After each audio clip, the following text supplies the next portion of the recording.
So here we are in Worthing Broadwater Cemetery, which is an unused cemetery now, but is still looked after by the friends of the cemetery, who organise tours. And one grave that people frequently visit is this grave of Richard Jefferies, the writer of the English Countryside, who was born in Wiltshire in 1848 and died at Goring, in what's now part of Worthing Borough, in 1887. A short life. He died aged only 38, but a man way ahead of his times. He's left us extraordinary detailed chronicles about life in the countryside in his lifetime, but he was also very perceptive, very spiritual. His autobiography, The Story of My Heart, isn't an autobiography of happenings, of events, as you would find in a normal autobiography, but rather it's a series of chapters about feelings and experiences and the sense of eternity. In this short little film, I'm going to be reading you extracts from Jefferies' novel After London, which was published in 1885. And what strikes me about it is how relevant it seems to our own times. We've just had the IPCC report on climate change that makes for grim reading, and the ever-present danger of climate change accelerating so fast that it actually threatens civilization. Well, Richard Jefferies' book After London imagines a world in which an environmental catastrophe has taken place. A sudden swing in the weather to such an extreme that it's no longer possible for civilization to function. Hence the title of the novel, After London. London is finished, London is over, and people go back to live in a wild, almost prehistoric existence. And I'm just to give you a flavour of the book, and I would recommend it. It's remarkable when you think how long ago it was written. And I'm going to read you just a few extracts, and I'm going to start with the very beginning of the novel. The narrator of the novel is writing in the future, and he's looking back at the time when the old civilization, the time of the ancients, as the narrator calls it, came to an end. The old men say their fathers told them that soon after the fields were left to themselves, a change began to be visible. It became green everywhere in the first spring after London ended, so that all the country looked alike. The meadows were green, and so was the rising wheat which had been sown, but which neither had nor would receive any further care. Such arable fields as had not been sown, but where the last stubble had been ploughed up, were overrun with couch grass, and where the short stubble had not been ploughed, the weeds hid it, so that there was no place which was not more or less green. The footpaths were the greenest of all, for such is the nature of grass where it has once been trodden down, and by, as the summer came on, the former roads were thinly covered with the grass that had spread out from the margin. And this first chapter then takes us through a period of 20 years describing how nature reclaims the entire man-made landscape. And there's such detail that could only have been written by someone who understood that natural world. Footpaths were concealed by the second year, but roads could be traced, though as green as the sward, and were still the best for walking, because the tangled wheat and weeds, and in the meadows the long grass, caught the feet of those who tried to pass through. Year by year, the original crops of wheat, barley, oats and beans asserted their presence by shooting up, but in gradually diminished force, as nettles and coarser plants, such as the wild parsnips, spread out into the fields from the ditches and choked them. Aquatic grasses from the furrows and water carriers extended in the meadows, and with the rushes helped to destroy or take the place of the former sweet herbage. Meanwhile the brambles, which grew very fast, had pushed forward their prickly runners farther and farther from the hedges, till they had now reached 10 or 15 yards. The briars had followed, and the hedges had widened to 3 or 4 times their first breadth, the fields being equally contracted. Starting from all sides at once, these brambles and briars, in the course of about 20 years, met in the centre of the largest fields. By the 13th year, there was not one single open space. The hills only expected, where a man could walk unless he followed the tracks of wild creatures or cut himself a path. The ditches, of course, had long since become full of leaves and dead branches, so that the water which should have run off them down them stagnated and presently spread out into the hollow places, and by the corner of what had once been fields, forming marshes where the horsetails, flags and sedges hid the water. Jefferies also explains to us how the wildlife takes over the landscape that had been controlled by man. Packs of wild dogs roam the increasingly large forest, wild cats, and even for a time animals that have escaped from zoos, although most of them die because of the English climate. And he describes how men try and adapt and fail, but nature generally finds its own balance again, as this extract explains. When men tried to raise crops in small gardens and enclosures for their sustenance, legions of mice rushed in and destroyed the produce of their labour. Nothing could keep them out, and if a score were killed, 100 more supplied their place.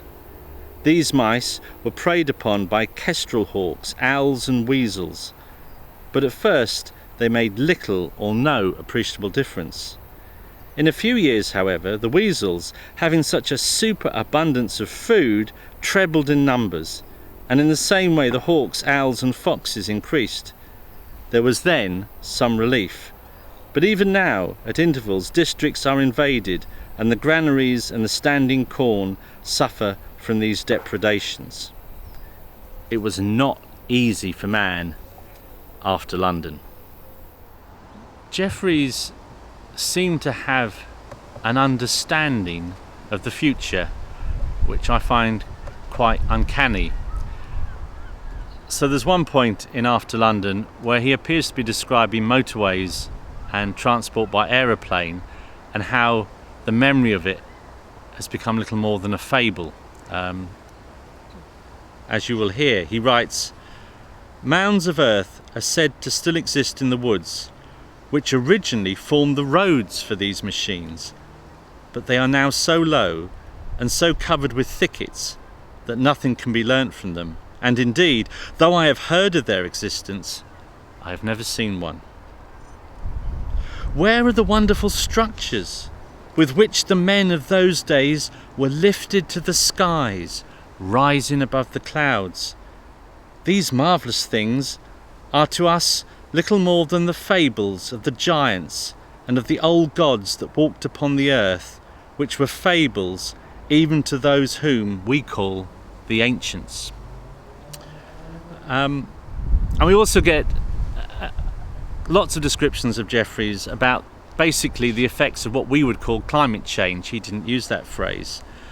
He describes the massive lake that exists in the middle of England following the apocalypse after London.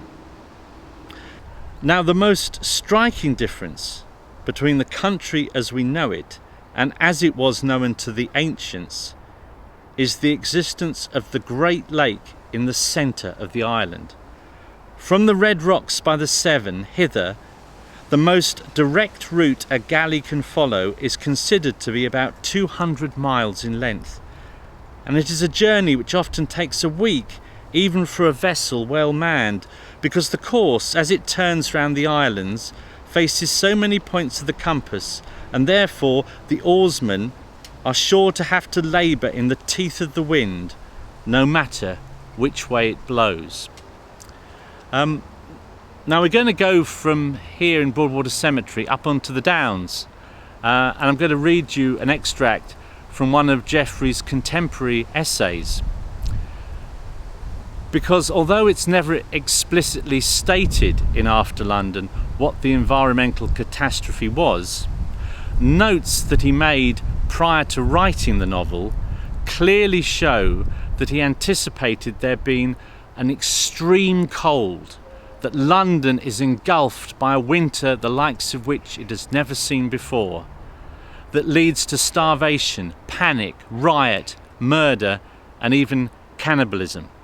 Now, of course, extreme cold seems the opposite of global warming, but the most recent International Panel on Climate Change report raised the prospect that one of the consequences of global warming for us in the British Isles is that our climate is temperate due to the flow from the Gulf of Mexico of warm seawater. But excessive melting of the Greenland ice cap could so flood into that warm seawater as to stop it flowing. And this flow is known as the North Atlantic Conveyor. And the IPCC report says very clearly that were that to be turned off, then the climate in the British Isles would get far colder with extremely bitter winters. So maybe Jefferies knew more than he understood himself, which makes the novel in some ways even more prophetic. So here we are on the top of the Downs with Chanctonbury Ring behind me, but it's a nice mild September day. If we were up here in January, it could be very different. And Richard Jefferies knew the South Downs in all seasons. And when he knew the Downs, they were almost entirely given over to sheep. So in the winter, you could walk for miles and miles and not meet another human being.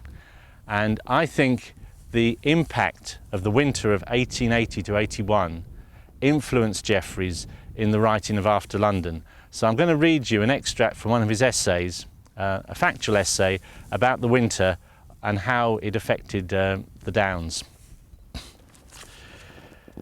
Wind and rain are very different here from what they are where the bulwark of the houses shelter one side of the street, or the thick hedge protects half the road. The fury of the storm is unchecked, and nothing can keep out the raindrops which come with the velocity of shot. If snow falls, as it does frequently, it does not need much to obscure the path. At all times the path is merely a track, and the ruts worn down to the white chalk and the white snow confuse the eyes. Wagons going to and fro frequently pass between high walls of frozen snow. The dread snow tempest of 1880 to 81 swept over these places with tremendous fury, and the most experienced shepherds, whose whole lives had been spent going to and fro on the Downs, frequently lost their way. There is a story of a waggoner and his lads going slowly along the road after the thaw and noticing an odd-looking scarecrow in a field. They went to it and found it was a man dead, and still standing as he stiffened in the snow, the clothes hanging on his withered body, and the eyes gone from the sockets picked out by the crows. It is only one of many similar accounts, and it is thought between 20 and 30 unfortunate persons perished. Such miserable events are of rare occurrence, but show how open, wild, and succourless the country still remains. So that real experience might well have influenced Jefferies' imagination when he came to write After London. So we've moved from Broadwater Cemetery up onto the tops of the Downs, and now we're here in Goring by Sea, in Jefferies Lane, named after the writer. And the house behind me is where he lived and died on the 14th of August 1887, and this is now called Jefferies House. So After London is apocalyptic. It isn't an easy read, and it is prophetic in so many ways. He describes how the landscape on one hand returns to nature, but how around the great cities, particularly London, there's all this pollution that's built up over time, and this awful stagnant polluted lake. So the people of Jefferies' future England are living a tribal existence. There are a few living in fortified encampments, which he calls towns, that still have reading, that still have some form of high culture. But generally, the life that he portrays is the life that we might think of as existing in this country in the 5th, 6th, 7th century, with groups of violent tribes at war with each other, struggling for dominance. And he mentions all sorts of groups and tribes and camps. He often calls them camps. And some have familiar names like Romanese, but others are called Bushmen.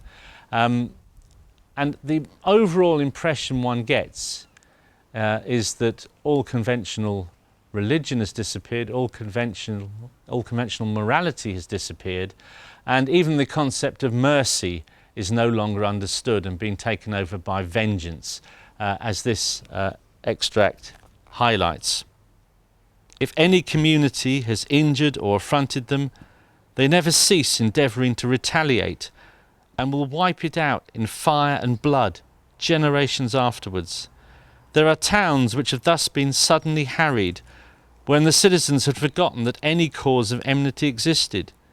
Vengeance is their religion and their social law, which guides all their actions amongst themselves. It is for this reason that they are continually at war, duke with duke and king with king. A deadly feud, too, has set bushman and gypsy at each other's throat, far beyond the memory of man.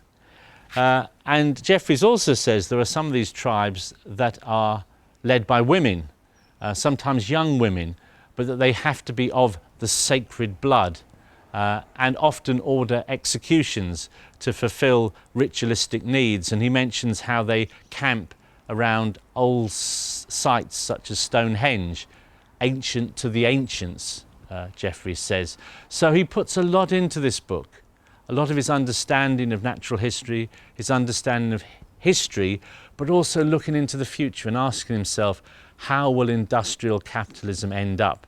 And this is his rather, as I said, apocalyptical answer.